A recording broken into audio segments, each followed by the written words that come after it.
పేరు వాసవి. నేను ఇక్కడ సెక్షన్ ఆఫీసర్గా వర్క్ చేస్తున్నాను. అయితే ఈరోజు ఫస్ట్ నుంచి ప్లాస్టిక్ ఫ్రీ జోన్ అనేసి ప్లాస్టిక్ మొత్తం నిషేధించడం జరిగింది.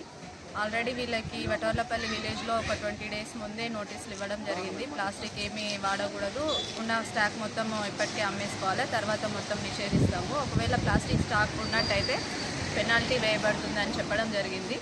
నిన్నటి వరకు ఇచ్చిన గడువు అయిపోయింది. ఈరోజు నుంచి షాప్స్ అన్ని తిరగడము, ప్లాస్టిక్ ఏమన్నా ఉంటే వాడొద్దు అని చెప్పడము, ఉన్న స్టాక్ కలెక్ట్ చేయడము, వాళ్ళకి మళ్ళీ ఒకసారి ఇన్స్ట్రక్షన్స్ చేయడము జరుగుతుంది.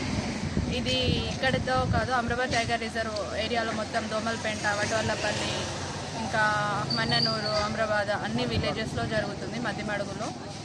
సో ఏంటంటే ఈ ప్లాస్టిక్ వాడడం ఇది ఒకటే ఉంది అని వీళ్ళు అంటున్నారు. షాప్లో మేము ఇది పెట్టుకొని మా జీవనాధారం ఇదే అయిపోయింది. ఇప్పుడు ప్లాస్టిక్ మొత్తం నిషేధించడం వల్ల మేము షాప్లో ఏం పెట్టుకోవాలి, ఎలా మా మనుగడ అనేసి వాళ్ళు అడుగుతున్నారు. దీనికి ప్రత్యామ్నాయంగా ఏమైనా చేయమని కూడా కోరుతున్నారు.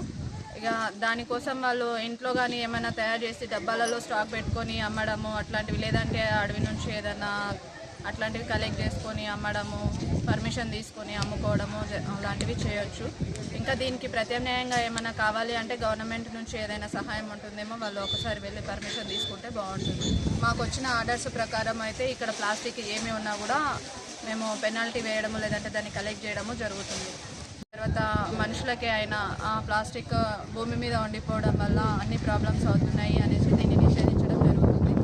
ఇది గవర్నమెంట్ నుంచి వచ్చిన ఆర్డరే కాబట్టి అందరూ దీనికోసం సహకరించగలరని కోరుకుంటున్నాను.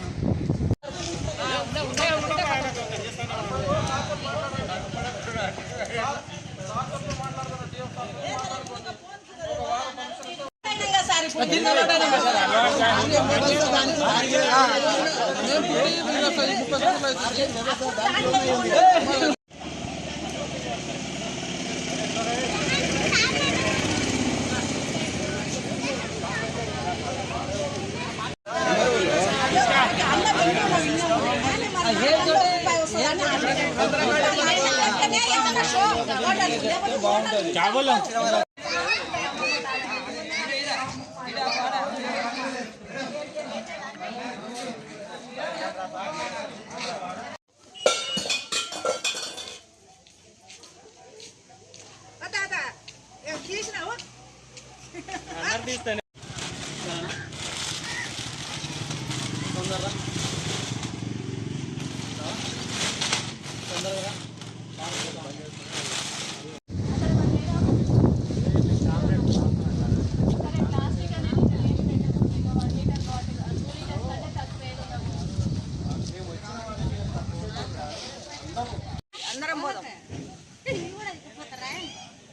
అనివీకపోతారు వాళ్ళు, వాళ్ళకి వాటమే ఉండాలి.